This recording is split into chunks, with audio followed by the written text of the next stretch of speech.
Hello, monsters, and welcome to the Horror Files. I am your host, Live Dana, and on this podcast, I dive into a particular horror movie each episode, providing insights and reviews as well as the latest in horror movie news. And first, before we dive into all the shenanigans, I apologize for if there's any sound issues.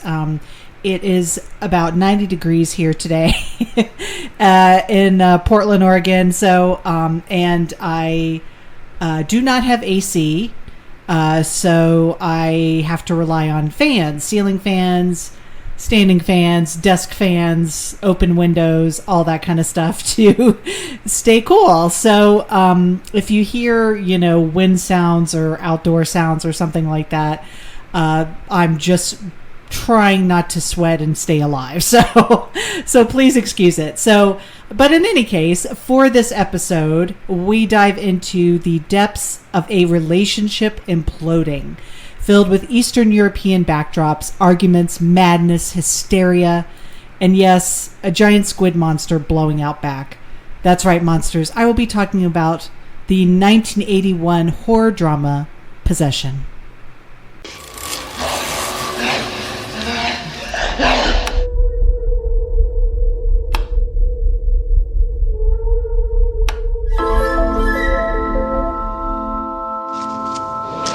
Completed my job.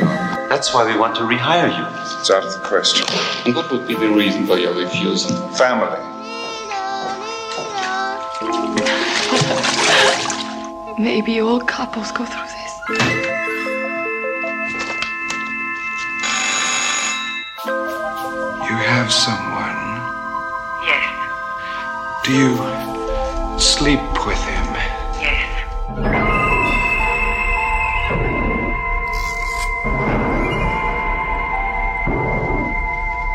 How long is it gonna last? I don't know. When I'm away from you, I think of you as an animal or a woman possessed, and then I see you again, and all this disappears. You know, love isn't something you can just switch from channel to channel. Who is he? Believe in God.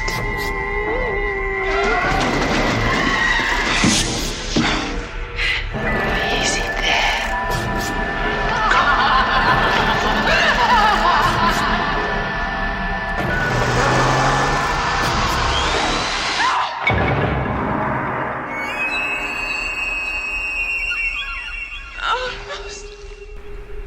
So IMDb describes the plot for Possession as follows. A woman starts exhibiting increasingly disturbing behavior after asking her husband for a divorce. Suspicions of infidelity soon give way to something much more sinister.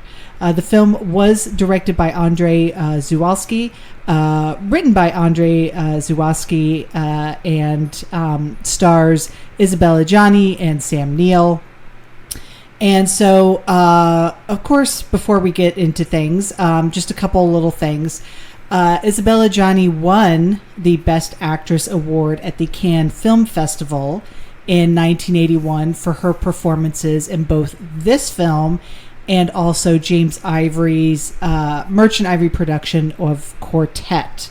So that's quite significant. She won for two pictures, and she's amazing in it. And if you haven't seen it, Rosamund Pike reenacted the infamous scene of Isabella Gianni in the subway in this film for Massive Attack's music video "Voodoo in My Blood." It's a pretty faithful, recreation for the most part.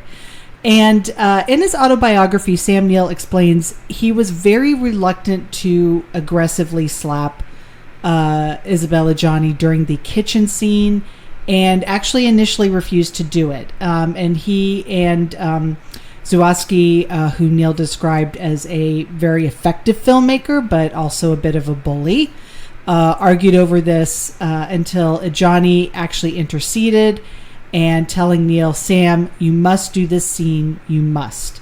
And Neill went through with the scene, which took 3 agonizing takes, and he was so shaken up by doing this, that after the take, he actually went to the nearest stairwell and wept for about 10 minutes. So, understandable. Anybody who has seen this film, it is extremely intense, and it feels very, very real in terms of the arguments between Anna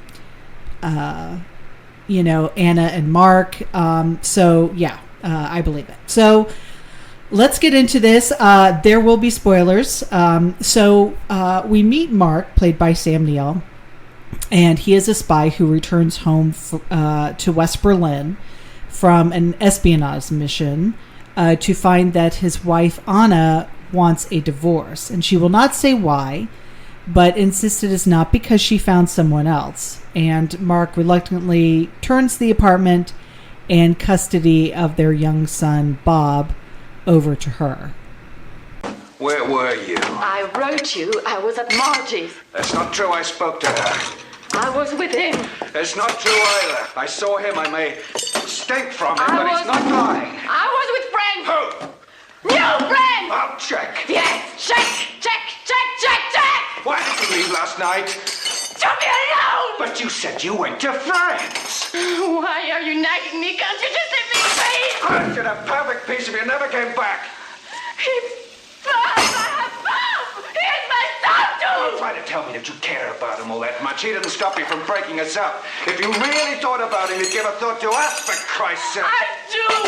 No, you don't. You think about buying him a pair of shoes, about making him a snack, about telling him a bedtime story. But if you really thought about him, you'd think about us. Right. You're always right!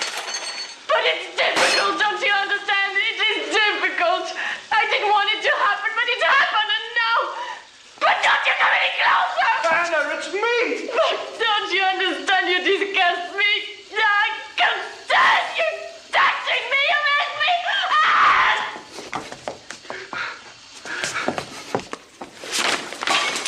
You know, love isn't something you could just switch from channel to channel.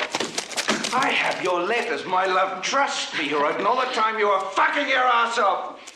You want me to believe you? Oh, yes! A monster, a fool. I fuck around with everybody. Whenever you turn around, I fuck around with everybody! On every corner! You will let me go! Please don't make me force you. You can't stop me! I opened the window and jump! You need him that much. Oh, yes! Oh, yes! Fuck your names!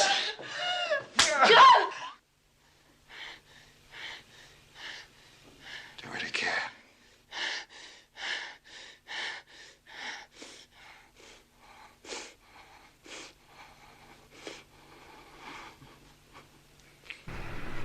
So after recovering from a very destructive drinking spree, he visits the apartment to find Bob alone, unkempt and neglected. When Anna returns, he stays with Bob, refusing to leave her alone with the child, but attempts to make amends, and Anna leaves in the middle of the night. Mark receives a phone call from Anna's lover, Heinrich, telling him that Anna is with him. And the next day, Mark meets Bob's teacher, Helen, and she inexplicably looks identical to Anna. She's actually also played by Isabella Gianni, for those of you who haven't seen the film. But instead of blue eyes, she has green eyes. And Mark visits and fights with Heinrich, who beats him. Heinrich has some very interesting martial arts techniques, I will just say that. Mark then has a huge row with Anna at home, hitting her repeatedly, after which she flees.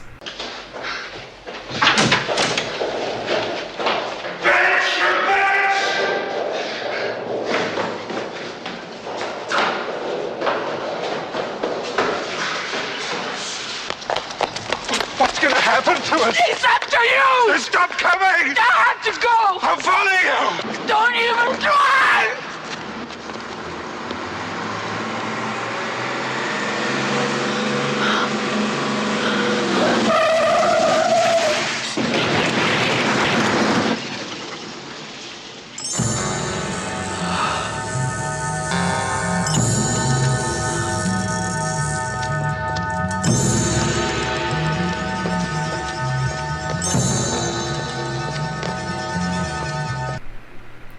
So the following day, they have another hysterical argument during which they both cut themselves with an electric knife.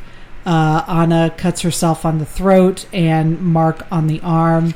And it's very interesting because she cuts her neck and sort of the throes of this argument. And then once the argument's over and Mark and her have kind of like settled down a bit, and he's, put gauze and stuff around her neck, he's very calmly sitting in the kitchen, just like sitting and very slowly and deliberately taking this electric knife to his arm. And Anna, when she sees him doing this, doesn't fly off the handle, doesn't get upset or anything, but she just says, I believe it's it doesn't hurt, or it doesn't hurt, does it, or something like that. And he's just kind of like, no, So it's, these people are extremely toxic, extremely mentally not in a great space. So Mark hires a private investigator to follow Anna and discovers she has been keeping a second flat in this kind of derelict apartment building. And he is the investigator comes to her place under the pretense of like some kind of window inspector. Like he's like, oh, we gotta inspect your windows, blah, blah, blah. And she's just kind of not buying it. Excuse me. But he forces himself in essentially. And he's going through all the rooms. And when he goes into one room, he finds this bizarre tentacled creature and is like, what the fuck? And so Anna kills the investigator with a broken bottle. The lover of the now dead detective, Zimmerman, goes to the flat himself, where he finds the creature and his lover's dead body. And then Anna proceeds to beat Zimmerman in a rage before stealing his gun and shooting him to death. So she is determined to keep her tentacled creature a secret. And so Anna continues her erratic behavior and recounts to Mark this violent miscarriage that she suffered in the subway when he was gone. She claims it resulted in a nervous breakdown. During the miscarriage, she oozed blood and white fluids from her orifices.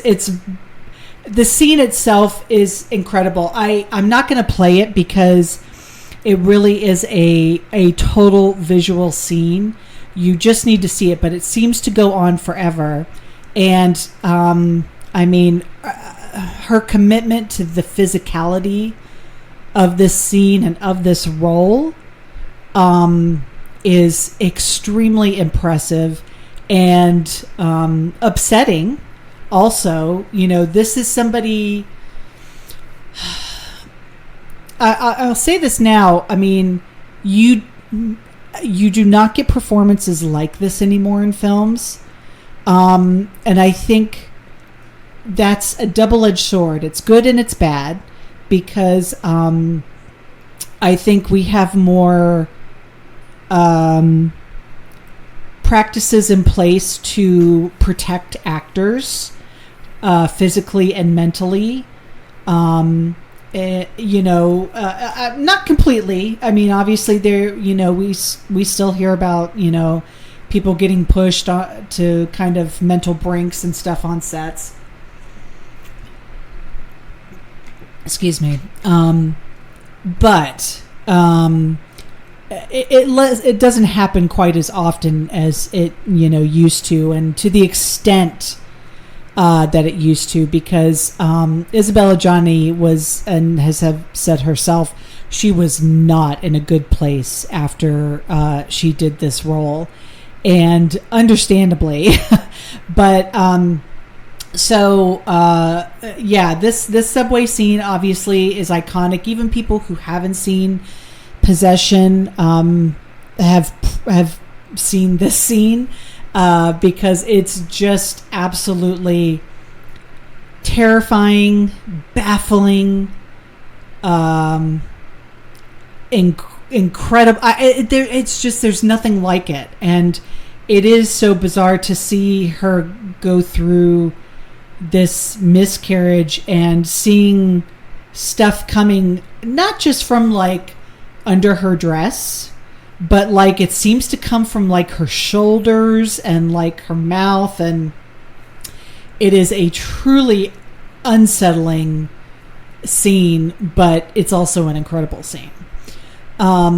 So Heinrich visits Anna at the second apartment and is shocked to also discover the tentacled creature in the bedroom, as well as a collection of dismembered body parts in her refrigerator. And she stabs him, and Heinrich runs off bleeding before she can kind of finish the job. And so Heinrich actually calls Mark and begs him to pick him up, and Mark stops by Anna's apartment first, and he also discovers the body parts in the fridge. The creature, however, is gone. Mark meets Heinrich at the bar where he murders him, but actually stages it as an accidental death in the bathroom stall. He then sets Anna's apartment on fire before fleeing on Heinrich's motorcycle. And now, this is really where, like, there's kind of the first part of the film and then the last half. And it's at this part that things are really just kind of rolling downhill at this point. He goes back to their house. He finds Anna's friend Margie on the brink of death as she comes out from the elevator, bleeding from knife wounds. She dies. He drags the body inside where Anna greets him, and they have sex in the kitchen. So, afterward he makes plans to cover up Margie's death, and he then discovers Anna having sex with the creature, and it's a wild scene. Heinrich's mom then phones Mark asking about her son, and when he goes to meet with her, she knows he's dead. She's like, I don't want to, live anymore if my son isn't here. And basically she commits suicide. She does Mark a favor, who's like trying to kill off all these loose ends. And she ends up taking her own life by downing some pills. And so as Mark wanders the street the next day, his former business associates pressure him to rejoin them. He's evasive and returns to Margie's apartment to find it surrounded by police, as well as his former employers. And so this is when we go to 1,000. He stages a distraction, allowing someone to sneak away in his car, but he is wounded in the ensuing shootout. So then he flees on the motorbike, and he has a really bad accident and races into a building where he's pursued by Anna, the police, and his business associates. This shootout, like, there's cars blowing up. It's crazy. Anna reveals the creature, who is now fully formed as Mark's doppelganger. And you can tell the eyes, the lighting makes them look more black, but they're actually green, just like Helen's, who looks like Anna. And Mark raises his gun to shoot it, but a hail of bullets from the police below guns him down, as well as Anna. And bloodied and dying, Anna lays atop of Mark and uses his gun to shoot herself. Now, this is a wild, because she doesn't point it at her head. she actually, I've never seen anybody in a film kill themselves this way. She takes the gun and takes both of her hands with the gun in it behind her back and points it, I don't know, it looks like she points it at her back, like she shoots herself in the spine, but it could have been her head. But I was just like, did she shoot herself in the spine? It just kind of always looks like that to me.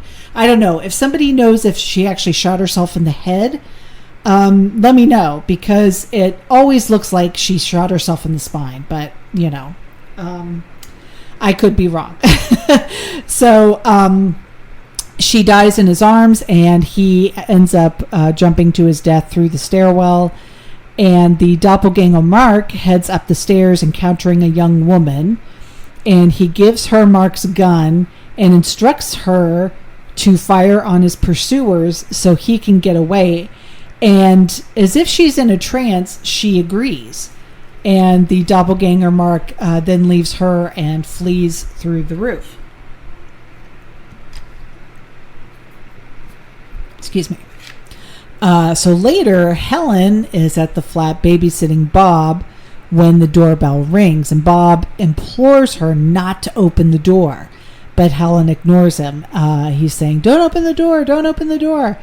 And then Bob races through the flat into the bathroom, where he submerges into the bathroom face down, drowning himself. And from outside, sirens, planes, and explosions fill the air. The silhouette of Mark's doppelganger is seen from the frosted glass door, and Helen stares as all this light starts flickering around her, her eyes shining. And that's the end. That is Possession in a nutshell. Obviously, there's so much more to this movie, and I'm going to talk about it, but I'm going to say right now, just get comfortable with this episode, because it is going to be a long one. I'm not going to do a news corner for this one, because I really would like the time to talk about it, and obviously I'm not going to be able to touch on everything, because there is so much. I have watched a lot of videos on this film this past week. Analysis, reactions, all of this kind of stuff, interviews. I wish I could have gotten some audio interviews that would have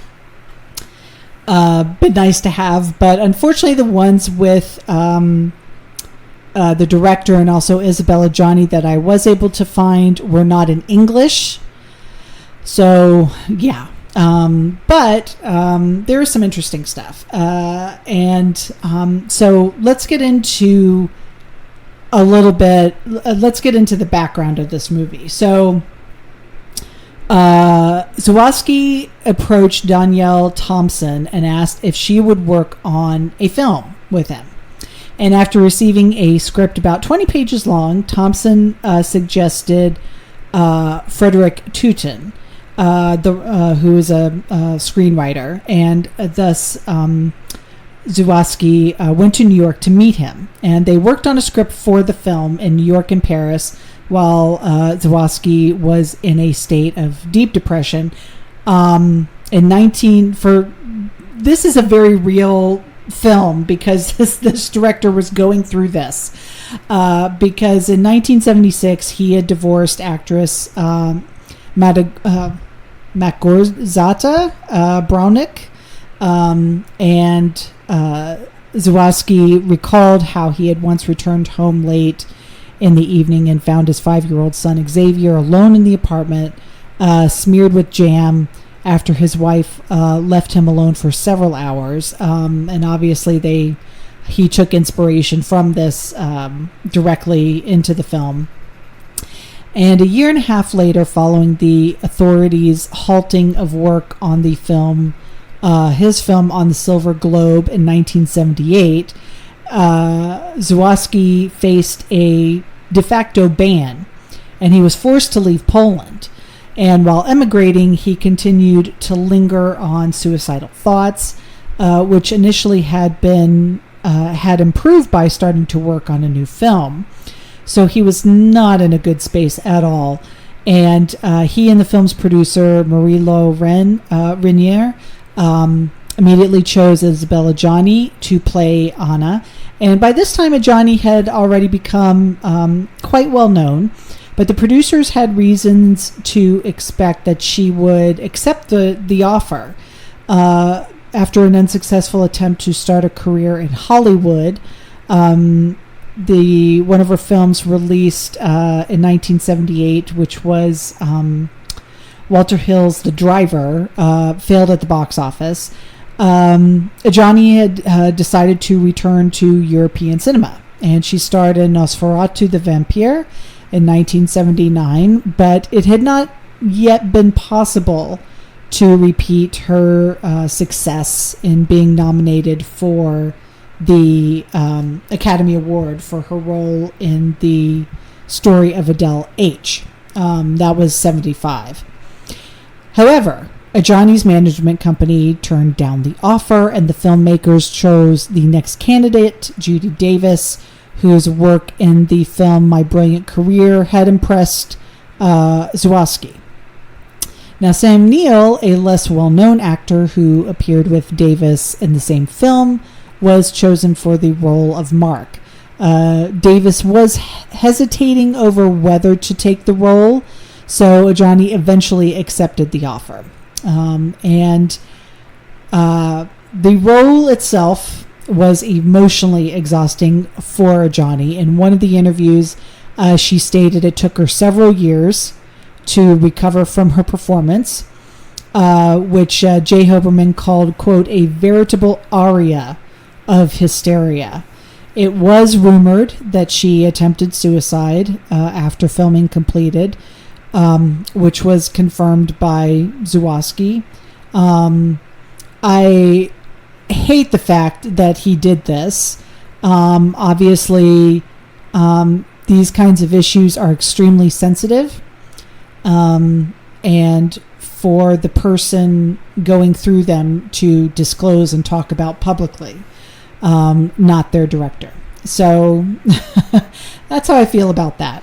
Time Out magazine compared the behavior of her character to the actions of a, quote, dervish of unrestrained emotion and pure sexual terror. Now, Zworsky talks about the subway scene, and he said there were two takes. The scene was filmed at 5 a.m. when the subway was closed. I knew it was worth a lot of effort for Adjani, both emotionally and physically, because it was cold there. It was unthinkable to repeat this scene endlessly, and most of what's left on the screen is the first take. The second take was made as a safety net, as is customary when shooting difficult scenes. For example, in case the laboratory spoils the material. And so Sam Neill also commented on the rigors of filming this movie. He said, I call it the most extreme film I've ever made in every possible respect. And he asked of us things I wouldn't and couldn't go to now. And I think I only just escaped that film with my sanity barely intact. And it shows. I mean, that's the thing, is that these people were obviously so horribly affected by this movie. I mean, it seems like they are proud of what they've done and what the finished product was, but my goodness, and it shows. I mean, when you watch this film, you can feel it. So the budget for Possession was $2.4 million, and a 12-week shoot was scheduled. And the director chose Berlin as the setting for the story because of its proximity to the communist world. So principal photography began on July 7th, 1980 in West Berlin. And most of the film was shot next to the wall. And you can see that in the film. The Kreisberg section of West Berlin and the, quote, surrealist clean quality Zworsky wanted for the film was aided by the Steadicam work, of camera operator Andre J. I'm not going to get this right. Jaroswich and Bruno Nuten's cinematography and lighting, which are both fantastic. The camera work in this and the lighting in this and cinematography is really quite well done. Carlo Rambaldi, who is a famed Italian special effects artist and the creator of the alien animatronic head, assisted in creating the tentacled creature featured in the film. So I love that Possession has a direct connection to Alien. I think that's pretty great. Excuse me. So Possession had its worldwide premiere at the 34th Cannes Film Festival and was released in France on May 27th, 1981. Actually, Zworsky's first wife created the French theatrical poster. So after an initial limited theater release in the United Kingdom, the film was banned as one of the notorious video nasties.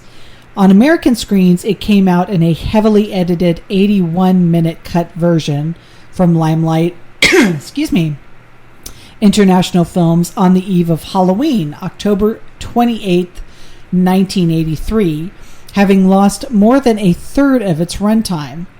The distributor turned Possession into a creature-based horror film, almost completely eliminating the psychological horror aspects and main theme of a marriage breakdown. This version was ridiculed by the American press as an example of a, quote, cheap grand guignol and had no public success.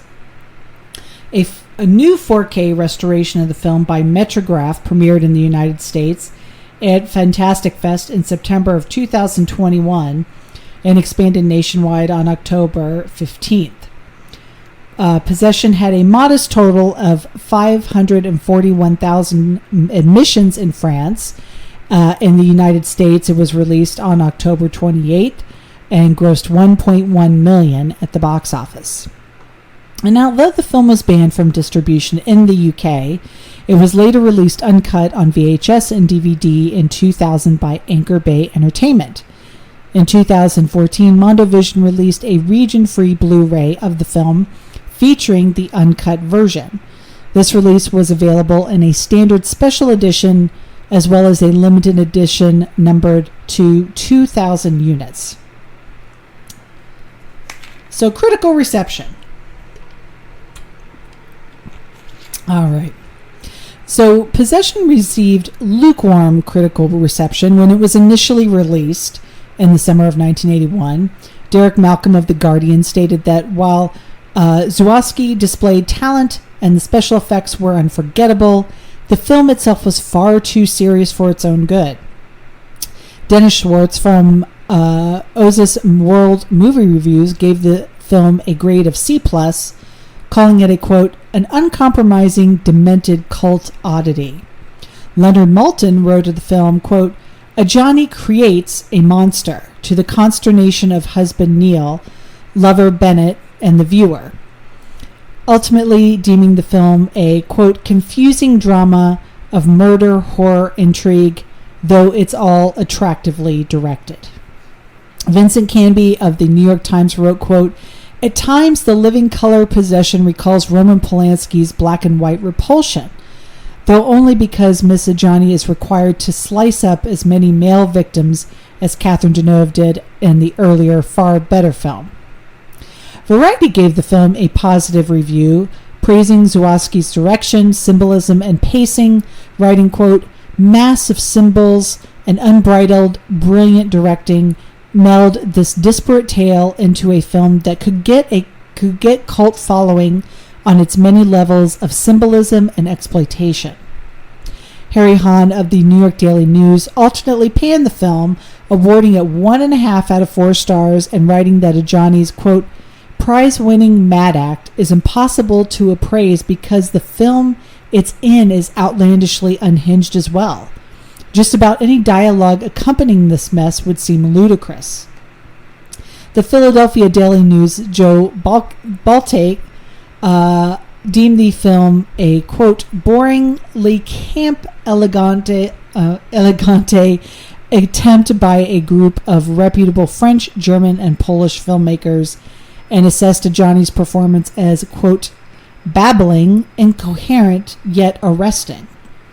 In his review, however, Baltic conceded that the truncated version of the film he had seen, cut approximately 50 minutes, may have contributed to the film's incoherency. Writer Maitland McDonald believed the film's initial release in America, where it was marketed as a straight horror film and screened in grindhouse theaters, was a mistake, and it should have instead been released in art house theaters, where it would have gained a better reception. In the years following its release, Possession has accrued a cult following.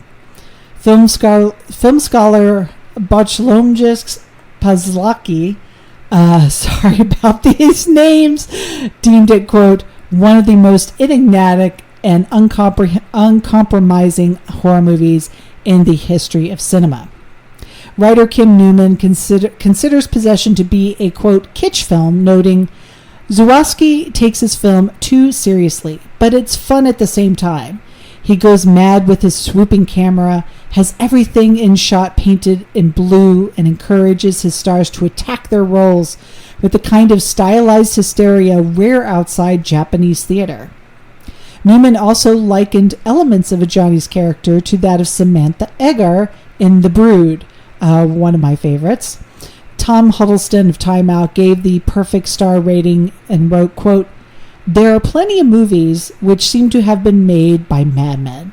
Possession may be the only film in existence which itself is mad, unpredictable, horrific, its moments of terrifying lucidity only serving to highlight the staggering derangement at its core.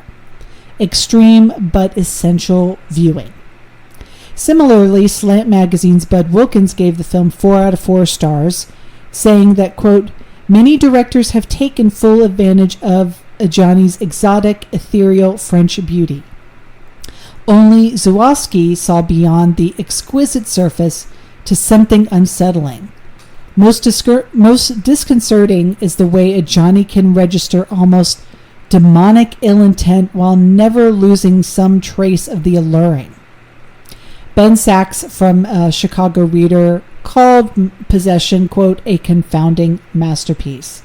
And Mark Kermode, a movie critic, also called it an audacious and alarming film.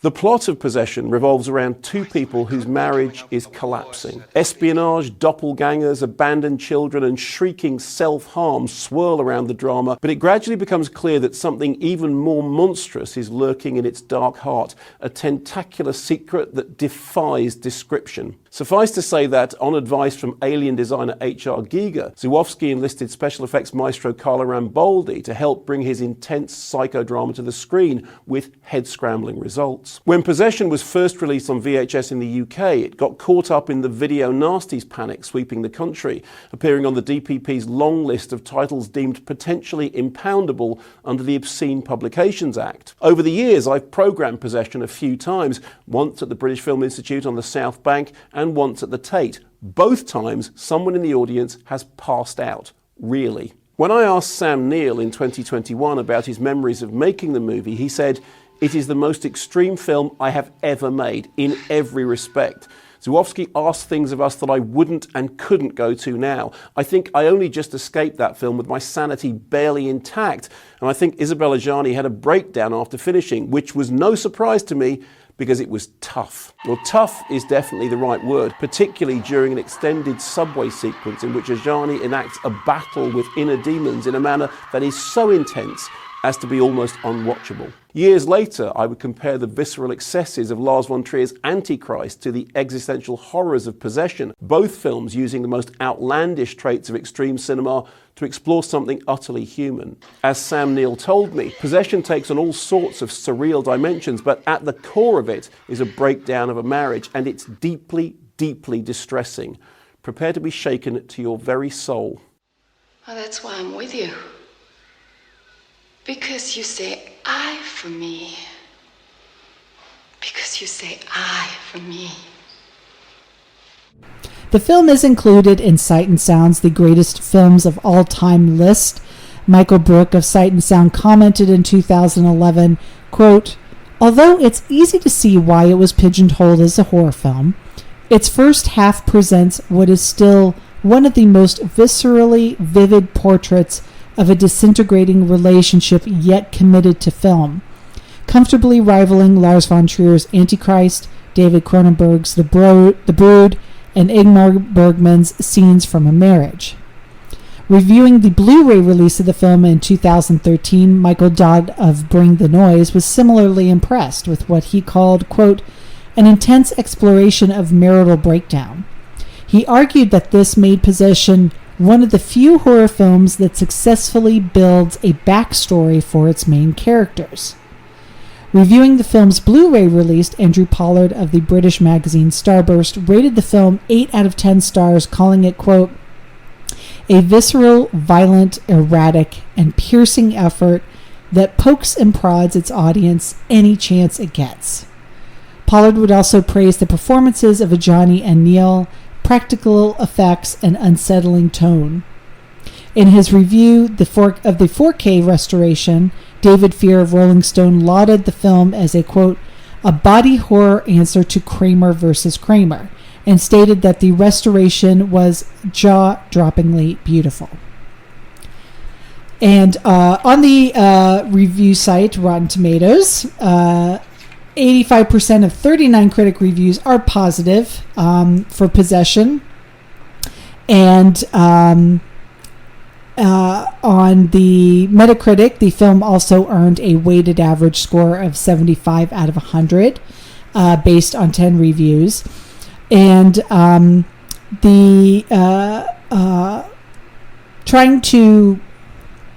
want to get into sort of a little bit more of my review here, but I want to also talk a little bit more about the film first, because there's some interesting stuff here, obviously. So a number of critics deny the creature in the film with the tentacles exists within physical reality.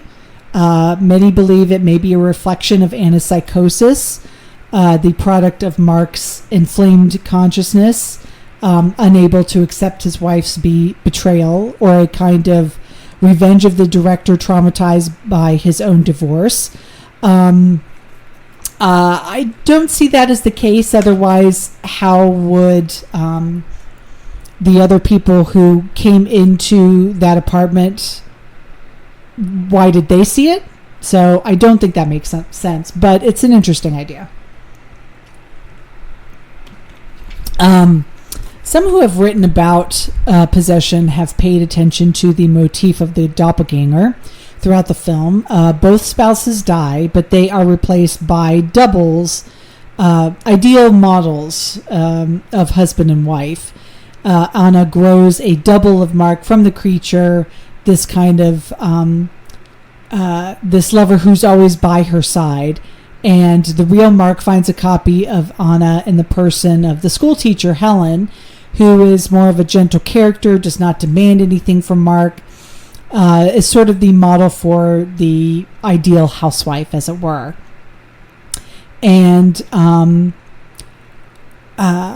you have a lot of political themes as well.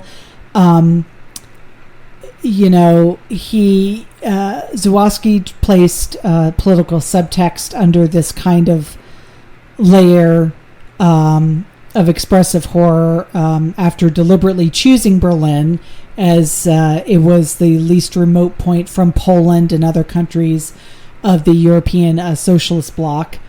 And the plot for Possession is not limited to an autobiographical description of a difficult breakup, separation, and marital disintegration in family relations. You have two houses in the film, the modern one, which is Mark and Anna's apartment, and then you have the old abandoned house where Anna hides the creature. They're both located next to the wall. And you also have spy elements in this film. You have religious iconography that's also there. So there's a lot of metaphors present in this film. And the very fact that the film takes place in Cold War era West Berlin is quite significant for the metaphor of divorce. This wall that separates it from East Berlin sort of being a symbol of disconnection of what was once united. And, Zawadzki's additional intention might have been for the Berlin Wall to also symbolize the Iron Curtain, and for Germany to symbolize Poland, which was a country he had to leave in order to keep making movies. Again, the Metacritic score for Possession is 75. The Rotten Tomato score is 85%. The Letterboxd rating is 4.1 out of 5. My personal rating for Possession, I probably would give it, I'd say a good solid 8. A good solid 8. Maybe 8.5. This is a film that, when you say you love films, I do love Possession for what it is, for what it attempts, for what it's trying to say, for all of its lunacy. I feel like it's a very audacious film in a lot of ways. But it's not a comfort film. It's like, it's not a film that you can go back to over and over easily, because it's a very difficult film. It's like, I guess the other equivalent for me would be like watching Hereditary. I love Hereditary, but I also have to be in a certain headspace and mood to watch Hereditary. And that's kind of the same with watching Possession. It's if, you're in a good mood, it's going to take you down a notch. If you're even in a bad mood, it's going to make it even worse. So, but I want to talk a little bit about my thoughts about it, about my analysis of it. I hope you'll indulge me, because Possession defies easy analysis. The events of the film are fairly straightforward, fairly, definitely odd, but it's certainly more grounded than other surreal horror films like, take like David Lynch's Eraserhead. That's very much squarely in surreal territory, and while this one definitely is, but there is enough real world stuff that grounds it as well. So while the overarching context is pretty clear, it's the deterioration and ultimate destruction of a marriage, the ways these surreal events relate to that context are more difficult to parse. Some scenes are easy to interpret. Mark and Anna, discuss their confusion and fear regarding their marital troubles. Their young son Bob's presence in the midst of these problems definitely exacerbates the issue. Of course, early in the film, it comes to light that she's been cheating on Mark with Heinrich for over a year, and as the two fight, Anna becomes increasingly unhinged.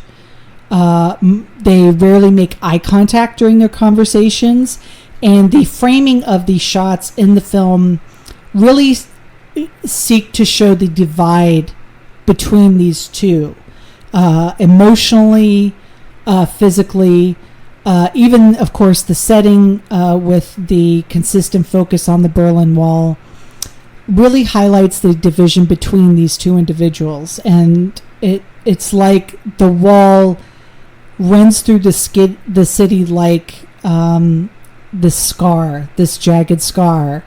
And it's like this scar between them, between this marriage. And on a practical level, Mark and Anna fight, they make up, they break things, they cry, and they neglect their son Bob as a result of their constant conflict. But the film's strange and unexplained aspects, supernatural and otherwise, are what make it so inscrutable. And I think also so intriguing, because possession introduces the realistic elements first before gradually injecting these mystifying events into the central conflict in a way that allows the supernatural to reflect and amplify the natural thematically.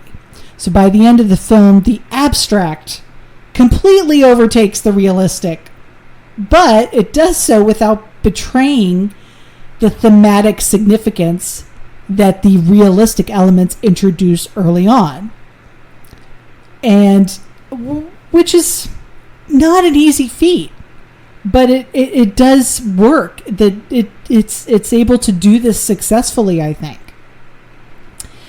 And now you have this tentacle being that would basically be at home in John Carpenter's The Thing, which eventually transforms via sexual intercourse with Anna into this almost perfectly convincing duplicate of Mark with green eyes.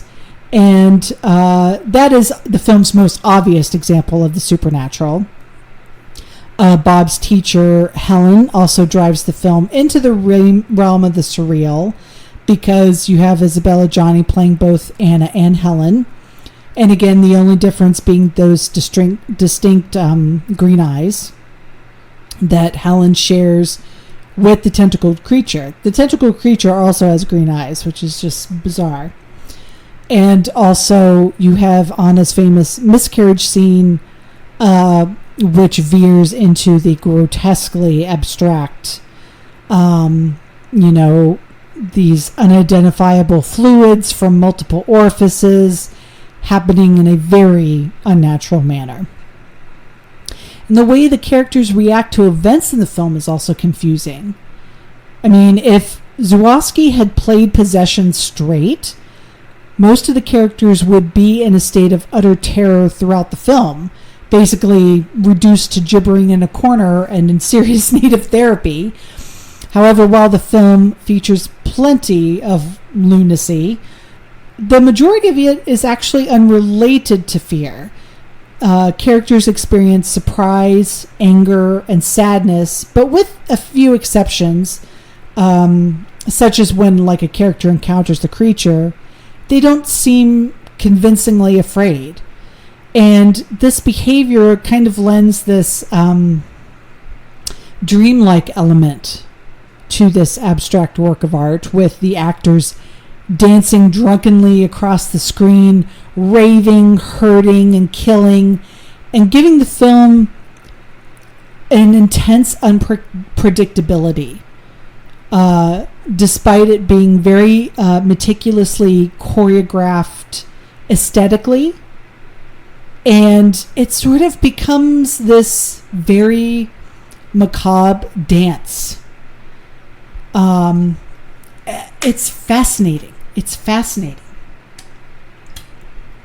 because it's almost like, in ways, seems like a play, You can almost see this like absolutely being recreated on a stage, but then also elements of it could not be replicated, I don't think, in any way on a stage. It could only be done in film. But I think ultimately the strange, almost kind of stilted acting may turn some viewers off even more than the disturbing imagery. But I think the film's wildly kinetic pacing, acting, cinematography, they all enhance its visceral themes of love, hate, betrayal, and madness. And while the film, much of it, is devoted to the deterioration of a marriage, its themes go beyond that in Anna's philosophical search for higher meaning through her relationships with others.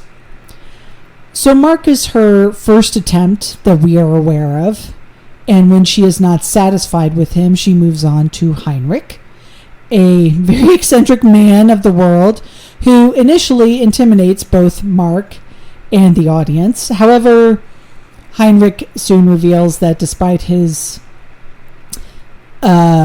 philosophical musings and his proficiency with martial arts, he doesn't quite live up to his ostentatious image. He lives with his mother and pretends to be much more worldly than he is, when in reality his behavior is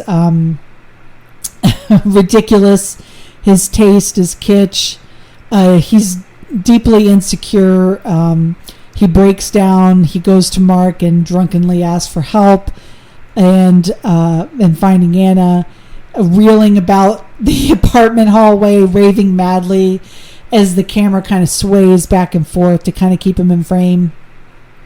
And Heinrich, of course, eventually meets a very unglamorous, horrible end by Mark's hand, face down in a toilet bowl, posed by Mark to look as if he's overdosed. And this obviously isn't Heinrich's fault, but the indignity of his death kind of serves as a final blow to his perceived confidence and superiority. And Anna seems to see this less impressive side of Heinrich even before his death, as she moves on to other methods of achieving this higher meaning she seeks, and grievously wounds Heinrich when he basically attempts to sexually assault her, effectively reversing their roles. So I want to talk about, there's one part of this film that's quite interesting. And it's sort of like, it stands out because it's a little bit jarring, because it's not expected. It doesn't come from anywhere. It's just sort of here. Because one day Mark comes home and finds that there is a film reel that's been placed on his front porch, and it's from Heinrich, and it's a video of Anna. Why he's doing this, or why he gave him this film reel, it could be speculated on, but in any case, this video is important because it establishes the foundation of her thoughts and beliefs, and it's sort of her manifesto of sorts. And so I'm going to read it, but I've kind of removed sort of the pauses and the repetition. There's a lot of repetition just for clarity, but I'm going to read the monologue. Yes, I'm thinking about him, but I recognize the self who has just done something horrible, like a sister I've casually met on the street. Hello, sister. It's like there's two sisters of faith and chance. My faith can't exclude my chance, but my chance can't explain faith.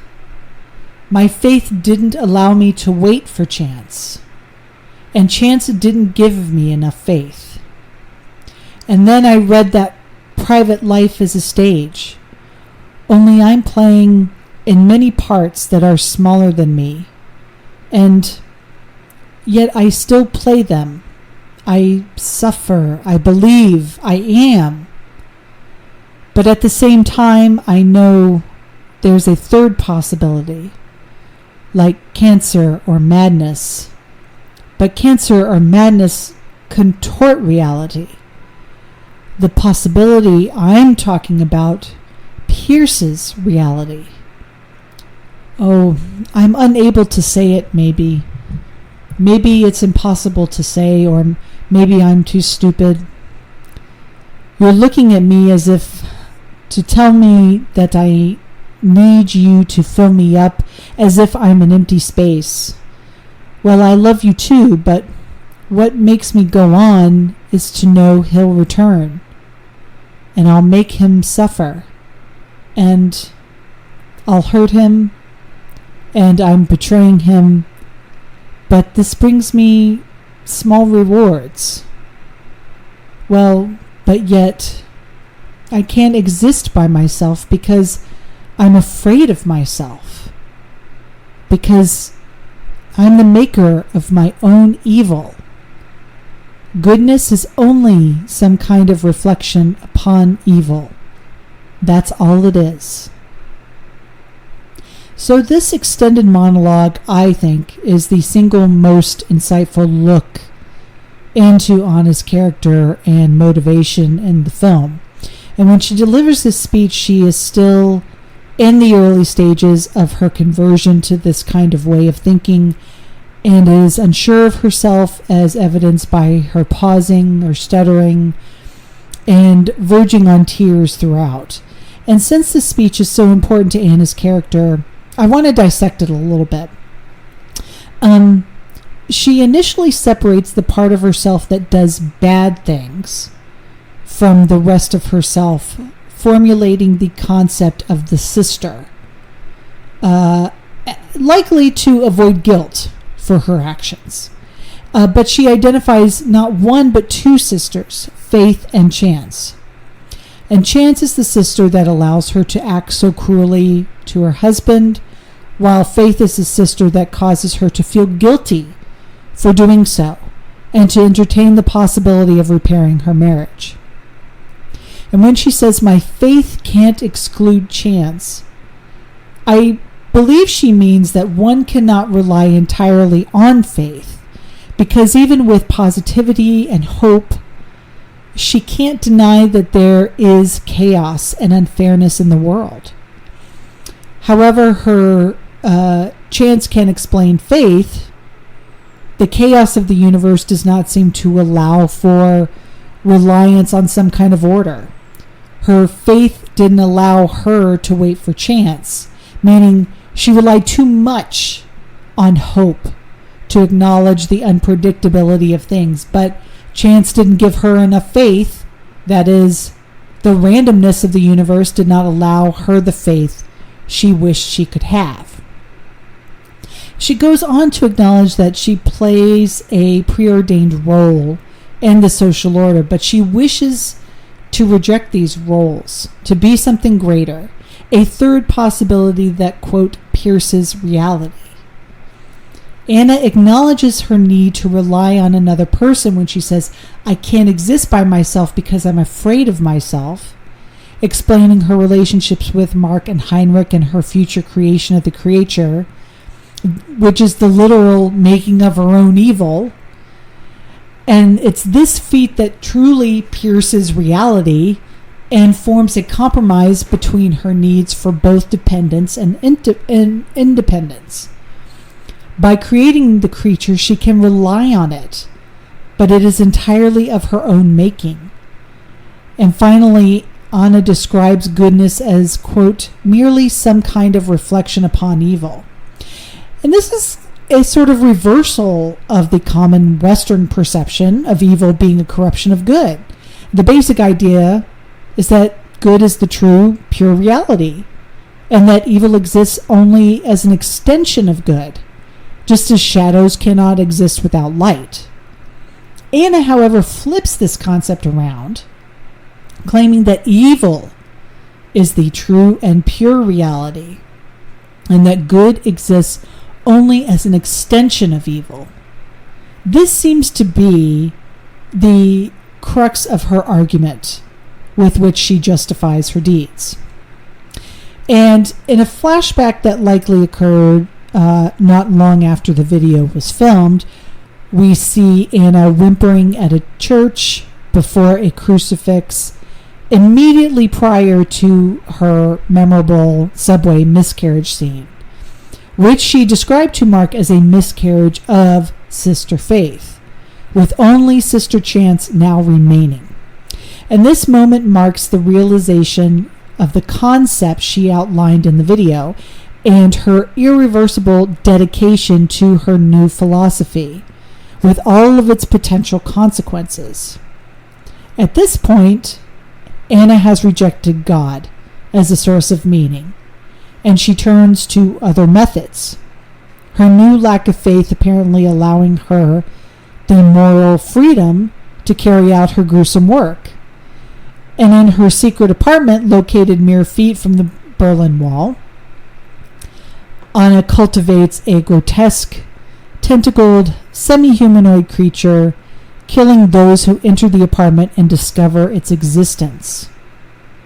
The exact nature of this abomination is unclear for most of the film, but we ultimately learn that by engaging in sexual intercourse with it, Anna is turning it into a new partner of sorts. But the irony of this is that when it's completed, the creature is identical to Mark. They're both played by Sam Neill, except for the green eyes and for its calm, kind of inhuman demeanor. And Anna tells Mark earlier in the film that since she has been with Heinrich, Mark disgusts her. But if Mark and even the supposedly superior Heinrich discuss Anna, why is her ideal mate another Mark? It's kind of impossible to answer this question with any certainty. Perhaps it is a commentary on Anna's longing for what she has lost, her regret for ending her marriage and burning that bridge. Perhaps this new Mark represents the elements she admired in Mark without the elements she detested.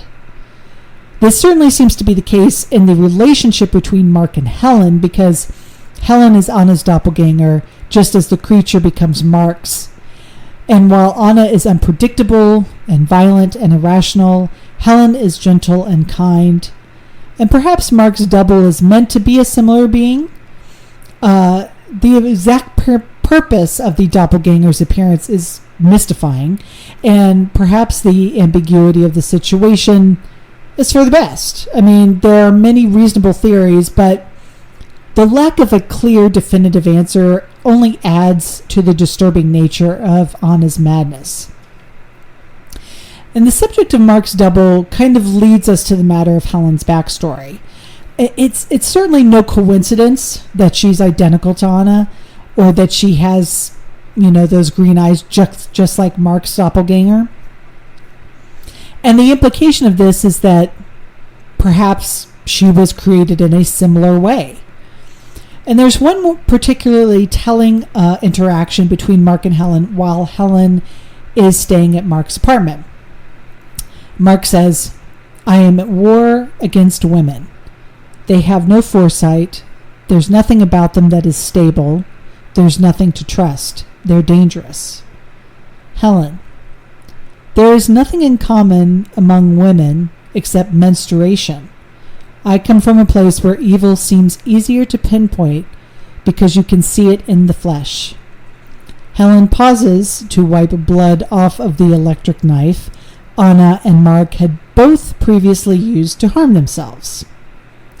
"It becomes people, so you know exactly the danger of being deformed by it, which doesn't mean I admire your world. But I find pathetic these stories of women contaminating the universe." Mark, "I'm one of the contaminated." Helen, "Because you never feel free, do you? It's so sad that for you freedom seems to mean evil. And what about lack of freedom?" While Helen's mention of coming from a different place initially seems like an odd yet innocent metaphor, the context of the film provides later makes it much more suspect. Helen's statements make her seem, well, I'll just say it, alien. And the concept of seeing evil in the flesh may well foreshadow Mark's doppelganger, with its almost robotic and uncaring behavior. While Anna remains, at least somewhat conflicted until the end, the doppelganger, what might one consider truly evil, and perhaps that is what Anna admires in him, that he has what she cannot attain despite the atrocities she commits. Likewise, Mark admires Helen's compassion, but he himself is incapable of being an entirely good person. We see this most clearly when he murders Heinrich and when he creates a violent, explosive distraction for Anna without regard for the safety of bystanders or police or even himself. And given the striking similarities between Helen and Mark's double, it makes perfect sense that they are from the same place that Helen describes, despite having essentially opposite personalities. Helen behaves in a calm, kind manner throughout the entirety of the film, never behaving cruelly or displaying the instability that is characteristic of Anna. She displays a confident feminist viewpoint in response to Mark's sexist remarks and outlines her position in a firm but reasonable tone. So the film shows us that despite the very clear similarities between the two doppelgangers, there are major differences between them as well. And this brings us to what I find to be the most likely explanation for Helen's existence. That she is a manifestation of what Anna calls Sister Faith, whom Anna miscarried in the subway prior to the events of the film. Helen is the humanity and compassion that has left Anna, while Anna retains the elements of Sister Chance inside her. If this is the case, then it's no wonder Mark is so drawn to Helen, even besides her physical resemblance to Anna. She is everything that Mark misses in Anna, made flesh. And the two sisters seem to be two aspects of Anna's personality, and maybe not as simple as good and bad, but a similar concept that maintain a balance and make Anna human. And when she miscarries Sister Faith, she loses her faith, her compassion, her love, her hope. Following the miscarriage, all that remains within Anna is Sister Chance. So what then does Sister Chance signify? Well, one would assume Sister Chance represents that which Sister Faith does not. Chaos, cruelty, or at least a lack of compassion, and an intense independence, which Anna demonstrates by creating her creature and by rejecting Mark, Heinrich, and God himself. The features of Sister Chance aren't inherently bad, but without Sister Faith present to provide a balance between the two, the influence of the Chance side of Anna's personality provides disastrous and destructive to herself and to those around her. Chance is the nihilistic surrender to absurdity, and its overtaking of Anna coincides with her descent into madness. And I want to talk a little bit briefly about this short story that I don't know if any of you have read before. Some schools, colleges, what have you, do have it in like English courses and stuff like that. Psychology maybe. But when I remember when I saw this film for the first time and seeing The Second Apartment, and it's kind of what hit me when I saw that Second Apartment, mostly because of this wallpaper that is in this apartment, because it reminded me of this story called The Yellow Wallpaper.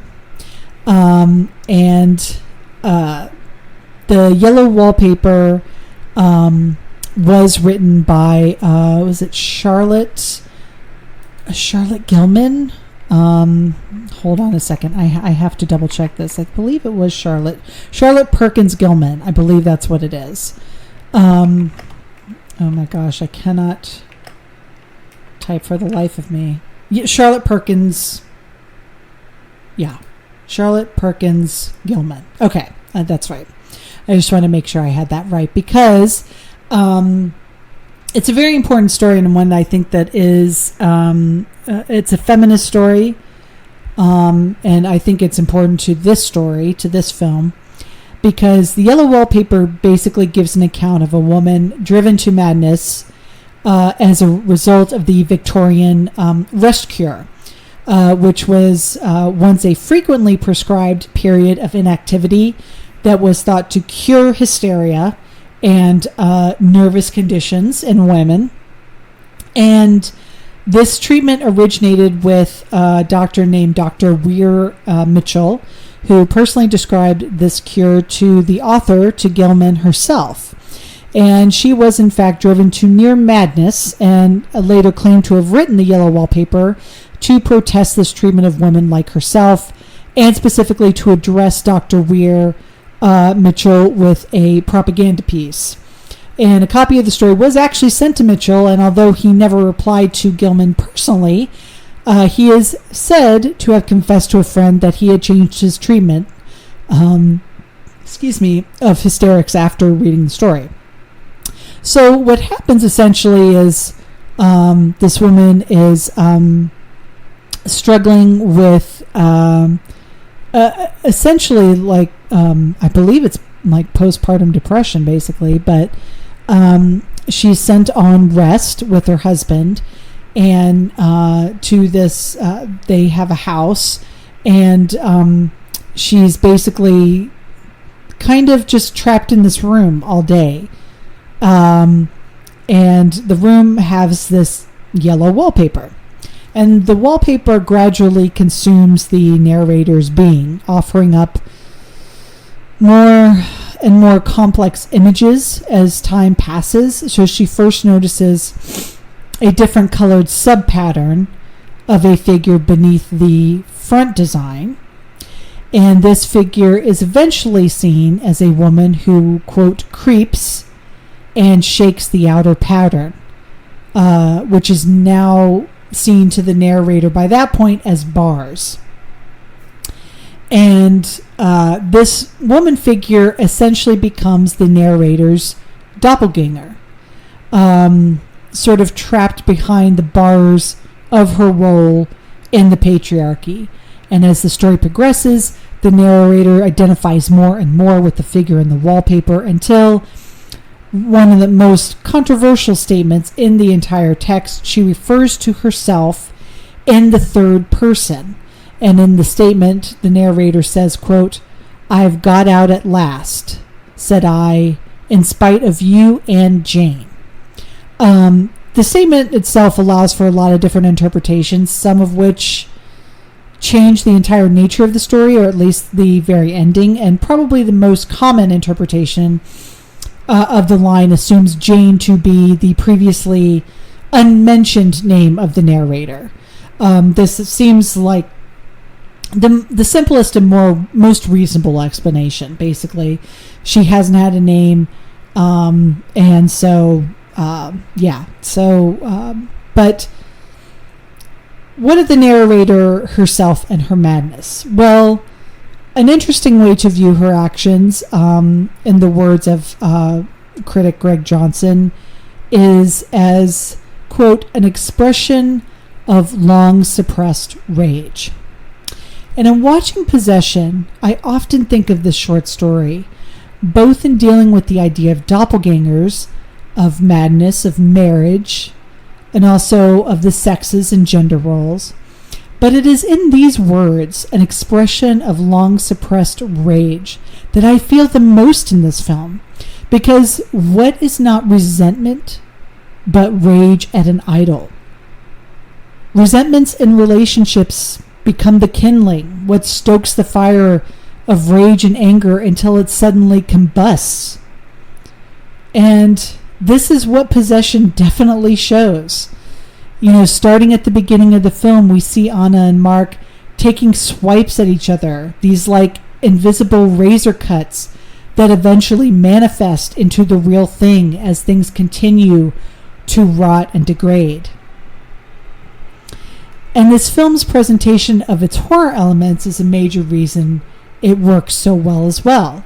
Possession contains multiple sources of horror, each adding a facet to the whole and helping to make the film make its statement.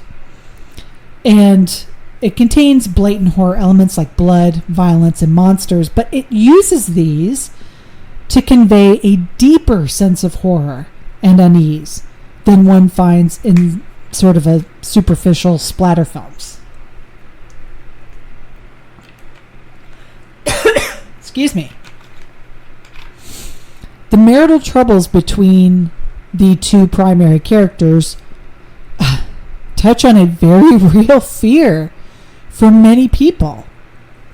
The acting and the violence involved are exaggerated to an absurd degree, but such situations can, and all too often do, turn violent in the real world, lending a very troubling undercurrent of realism to this very surreal film.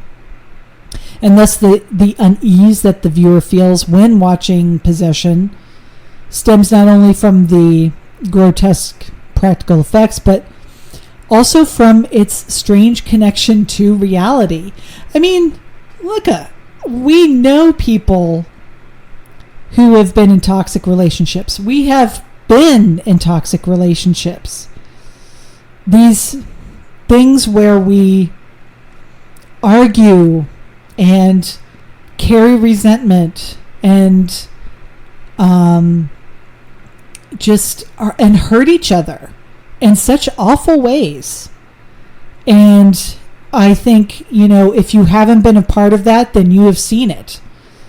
And I think that's why it makes this film extra hard to watch.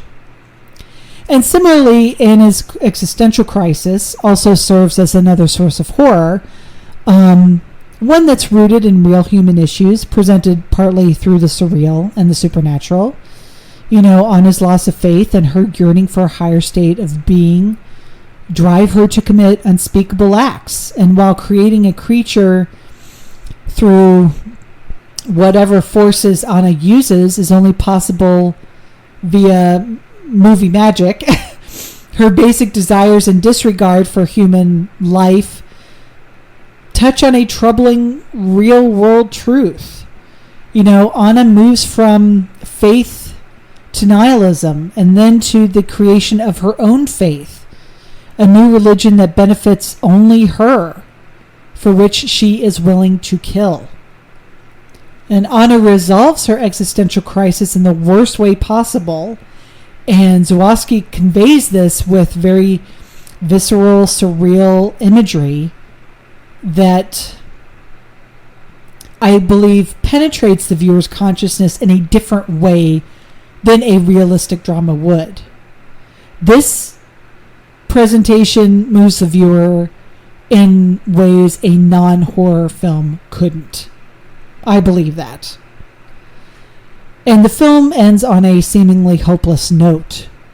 Mark's doppelganger, the ultimate immoral product of Anna's work, stands at the doorstep of Sister Faith, who is compassionate and unprepared for such an encounter.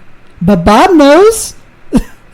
Bob knows exactly what's happening, because he has been caught in the middle of all of this, has seen all of this violence, all of this madness. He's been in the middle of all of it, and he knows exactly what is on the doorstep. And so when she goes to that door, he's like, I'm out. That's it. I'm not doing any of this anymore. Which is horrible. It actually is really a horrible scene. Just seeing a kid do that. Yeah, it's very upsetting. I lost my train of thought. So, okay.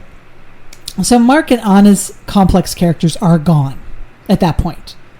The not fully human clones remain, signifying a divide that's impossible to mend, which at the end of the film seems to cause an apparent apocalypse at this literal meeting of faith and chance. Bob instinctively, like I said, he senses the danger, tells her not to open the door, and he's like, nope, using the death as a shield from the cruelty of the world manifested in Mark's doppelganger. And even though she goes to open the door, she ultimately obeys Bob's plea and stands looking confused and frightened as the new alien Mark gropes at the door, and the sound of air raid sirens and explosions kind of reach this crescendo, bringing the film to a close with the final shot of Helen's wide-eyed face staring into the camera. And the grim ending brings the film's central themes to their thematically logical, yet practically illogical conclusion. The film begins with a dying marriage. As the film progresses, this initially straightforward conflict grows increasingly abstract while never losing its thematic significance. The ending sees possession at its most extremely surreal, with the two characters literally distilled to single sets of personality traits, confronting one another as opposites, or perhaps as two halves of a potential whole. This split, like the splitting of an atom, causes the city, perhaps the world, to be violently destroyed, just like Mark and Anna's marriage. Experiencing possession is like stumbling upon something violently intimate that's not supposed to be seen. As Zwoski exposes the rotting heart of a relationship on its last leg. The horror does not necessarily stem from this kind of Lovecraftian monster, but the realization that the person who loves you today can choose to not do so tomorrow is what is at the heart of this film. Loving someone is a choice we make every day. But what happens when this choice ceases to make sense and becomes unbearable? And in many ways, Possession is the ultimate breakup film, although it does not grant a silver lining in the end. Instead, what it does do is it reminds you of the horrors of letting go and being let go of, and the physical and psychological exhaustion that comes with the inability to break that pattern. This movie is available to watch on Sling TV, the Roku channel, Amazon Prime, YouTube, Philo, Fandango at Home, Google Play, and Apple TV. And that is it. Because this is an extra long episode, there will be no Horror Files News Corner, but that's it for this week, you guys. Thank you so much for listening. As always, you can find me on Letterboxd, Twitter, and Threads at DeadAliveDana. And if you have any questions or suggestions for future episodes or movies for me to talk about, you can email me at deadalivedana@gmail.com. And until next time, monsters, stay safe. And most importantly, stay spooky.